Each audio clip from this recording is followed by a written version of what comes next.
Bir yapımın kötü olmasıyla hayal kırıklığı olması aynı şey değildir. Bazen kötü olduğunu düşündüğümüz bir film zaten bize hiçbir şey vaat etmemiştir. İzler, beğenmez ve yolumuza devam ederiz. Ama bazen yıllarca bekleriz. Fragmanlarını takip ederiz. Oyunun ilk görüntülerini defalarca izleriz. Yeni sezonun ne zaman geleceğini konuşuruz. Bir kitabın daha yayınlanmadan fenomen haline gelişmesine şahit oluruz. Sonra o gün gelir ve karşımızdaki şey kötü olmayabilir. Sadece beklediğimiz kadar iyi değildir. İşte bu videoda 2026'da büyük beklentilerle karşımıza çıkan bir film, dizi, anime, oyun ve kitabı konuşacağız. Ama küçük bir kuralımız var. Buradaki yapımların başarısız olması gerekmiyor. Hatta bazıları milyonlarca sattı. Bazılarını seven çok büyük bir kitle var. Bizim baktığımız şey başka. Bize ne vaat edildi ve sonunda elimizde ne kaldı? Başlamadan önce bu tarz oyun, anime, film ve kitap dünyasını aynı yerde buluşturduğumuz içerikleri seviyorsanız videoyu beğenmeyi ve kanala abone olmayı unutmayın. Çünkü bazen en ilginç hikaye başarısızlığın değil, beklentinin hikayesidir.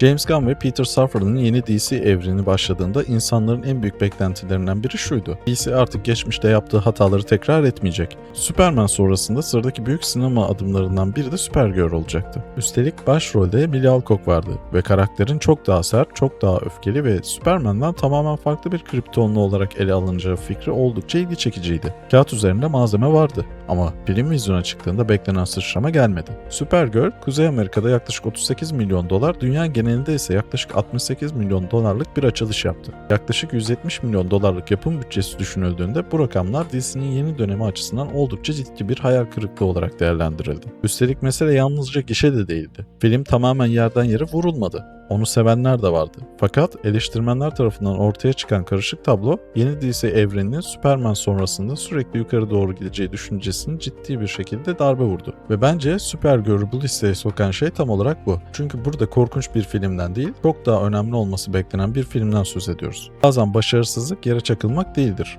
Bazen havalanacağını düşündüğümüz bir şeyin beklediğimiz yüksekliğe hiç ulaşamamasıdır. Ve buradan yola çıkarak belki de Marvel'ın önündeki Doomsday tam olarak bu yüzden ilginç bir sınav olacak. Robert Downey Jr.'ın Doktor Doom olarak geri dönüşü ilk açıklandığında büyük tartışma yaratmıştı. Marvel'ın yine geçmişin yıldızlarına ve nostaljiye sığındığını düşünenler olmuştu. Bugün ise tablo tersine dönmüş durumda. Filmin ilk büyük fragmanı yüz milyonlarca kez izlendi ve beklenti yeniden inanılmaz yükseldi. Yani Doomsday'in problemi artık insanları heyecanlandırmak değil, o heyecanın altında ezilmemek. Çünkü bazen bir yapım için en tehlikeli şey insanların ondan bir şey beklememesi değil, ondan her şeyi beklemesidir.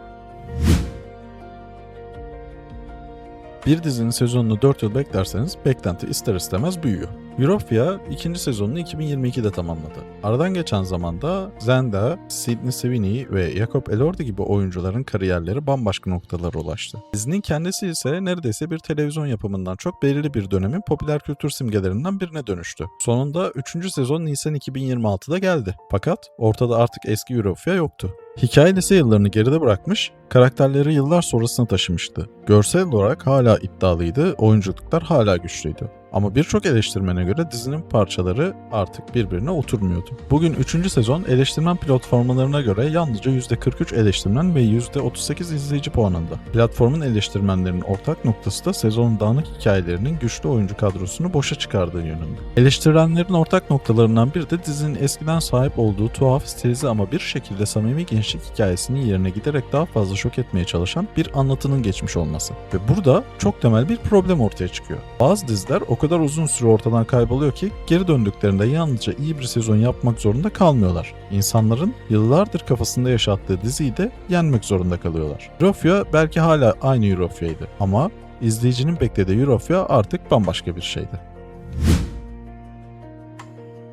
Anime tarafında ise çok farklı bir beklenti biçimi var. Çünkü Hanakimi için birkaç yıl değil, neredeyse 30 yılı konuşuyoruz. Hiseya Nakajo'nun mangası 1996 yılında yayınlanmaya başladı ve yıllar içerisinde Asya'nın farklı kültürlerinde de canlı aksiyon uyarlamalarına kavuştu. Ama gerçek bir televizyon anime uyarlaması için 2026'yı beklemek gerekti. Düşünün, bir manga ortaya çıkıyor, bir nesil onu okuyor, yeni bir nesil keşfediyor ve yaklaşık 30 yıl sonunda anime geliyor. Böyle bir noktada yalnızca fena değil demek yeterli olmuyor. İlk bölümlerde hikayenin hala ne kadar eğlenceli olduğu görülebiliyordu. Mizuki hala sempatik bir ana karakterdi ve temel romantik romantik komedi dinamiği hala çalışıyordu. Fakat özellikle animasyon, sanat yönetimi ve tempo tarafında eleştiriler hızla ortaya çıktı. Poligon uyarlamanın manganın yaklaşık 30 yıllık mirasının seviyesine çıkamadığını ve görsel dünyasının beklenenden çok daha sönük kaldığını savundu. İlk bölüm değerlendirmelerinde de hikaye ve karakterler ölürken animasyon ve tempo sorunları özellikle öne çıktı. Ve burada beklentinin çok acımasız bir tarafı var. Bir eseri 30 yıl bekletirseniz sonunda yalnızca iyi olması yetmez. İnsanın kafasında 30 yıldır büyüttüğü versiyonuyla da yaşamak zorunda kalır. Ama anime kısmını kapatmadan önce küçük bir parantez açmamız gerekiyor. Çünkü takvimi yalnızca birkaç ay geriye çektiğimizde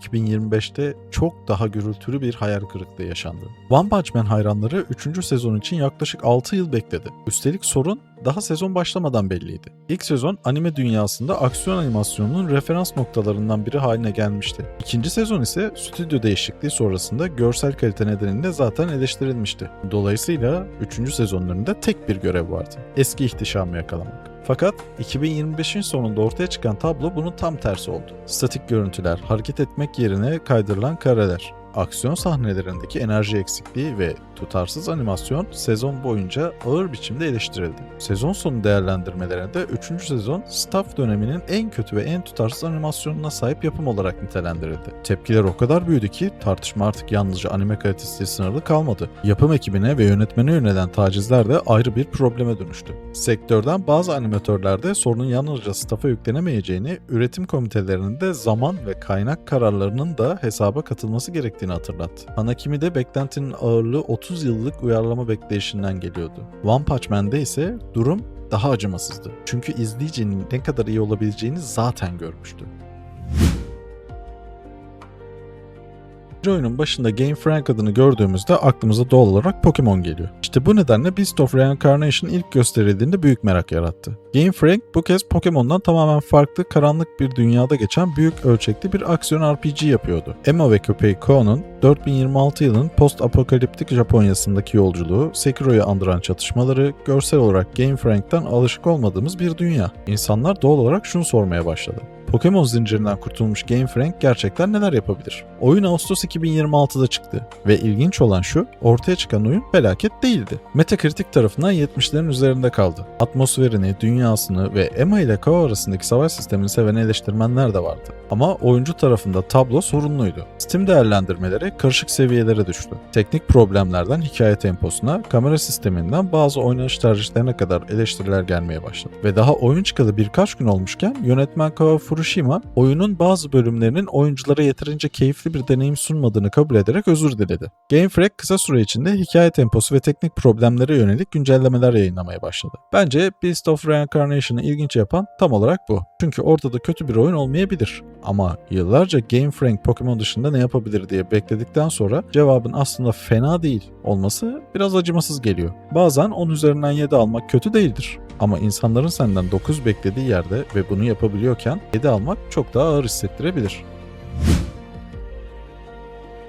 Kitap dünyasında beklenti biraz daha garip çalışıyor. Çünkü bir filmin bütçesini, bir oyunun satışlarını veya bir dizinin izlenme oranlarını konuşabiliyoruz. Ama bir kitap daha yayınlanmadan nasıl devasa bir beklenti yaratır? Yesteryears bunun 2026'daki en ilginç örneklerinden biri. Karakiller Broken ilk romanı daha yayınlanmadan 12 yayın evinin katıldığı büyük bir teklif savaşına konu oldu. Film hakları Amazon MGM tarafından alındı. Anna Hathaway projeye dahil oldu ve kitap çıktığında da ticari olarak başarısız olmadı. Tam tersine Ağustos 2026 itibariyle yaklaşık 1.4 milyon kopya satmış ve haftalarca New York Times listelerin tepesinde kalmış durumda. Fikir de son derece güçlü. Sosyal medyada geleneksel kadınlık rollerini pazarlayan bir Tradwife influencer'ı kendisini 1855 yılında buluyor. Yani internette romantikleştirdiği hayatın gerçekten yaşamak zorunda kalıyor. Neredeyse kusursuz bir hiciv fikri. Sorun da tam olarak burada başlıyor. Çünkü bazı eleştirmenler kitabın bu müthiş fikir altında ezildiğini düşünüyor. The Guardian, romanın annelikten siyasete uzanan birçok önemli meseleye dokunduğunu fakat bunların önemli bölümünü yeterince derinleştiremediğini savunuyor. The New Yorker tarafındaki eleştirilerde de karakterin ideolojik ve psikolojik derinliğinin güçlü önermenin gerisinde kaldığı söylendi.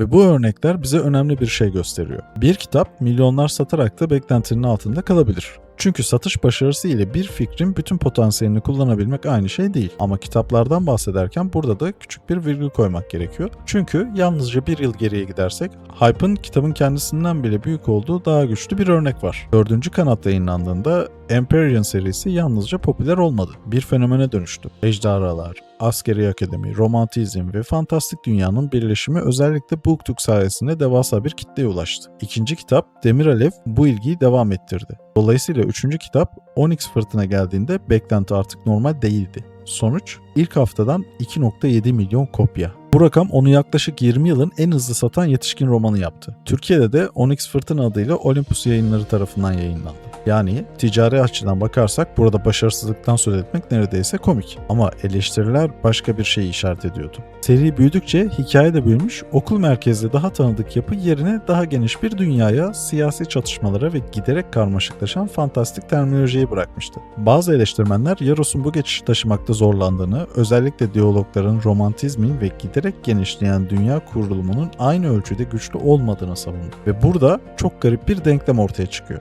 Bir kitabın 2.7 milyon satması 2.7 milyon insanın aynı beklentiyle onu aşması anlamına da geliyor. Hype büyüdükçe başarı ihtimali de artıyor. Ama aynı anda hayal kırıklığına uğratabileceğiniz insan sayısı da oldukça büyüyor. Belki de bu videodaki yapımların ortak problemi gerçekten kötü olmaları değil. Hatta bazıları kesinlikle kötü değil. Supergirl'ü sevenler var. Euphoria'nın 3. sezonunu savunanlar var. Hanakimi'yi yeni izleyiciler buldu. Best of Reincarnation hala iyi bir aksiyon RPG'si olarak değerlendirilebilir. Yesteryear yılın en çok konuşulan kitaplarından biriyken Onyx Fırtına ise kelimenin tam anlamıyla satış rekorları kırdı. Ama beklenti garip bir şeydir. Bir yapım büyüdükçe biz yalnızca onun gerçekten ne olduğuna bakmayı bırakıyoruz. Ne olabileceğini de düşünüyoruz. Ve bazen karşımıza çıkan şeyle kafamızda yarattığımız versiyon arasında mesafe o kadar büyüyor ki ortaya çıkan ürün aslında iyi olsa bile bize yetmiyor. Belki de hype kültürünün en büyük problemi budur. Artık eserleri yalnızca kendileri de değil, daha ortaya çıkmadan kafamızda yarattığımız kusursuz versiyonlarıyla yarıştırıyoruz. Peki sizin için son dönemin en büyük hayal kırıklığı hangisiydi? Film, oyun, anime, dizi ya da kitap fark etmez. Yorumlarda mutlaka yazın. Çünkü muhtemelen herkesin aklında bu listeye eklemek isteyeceği en az bir isim vardır.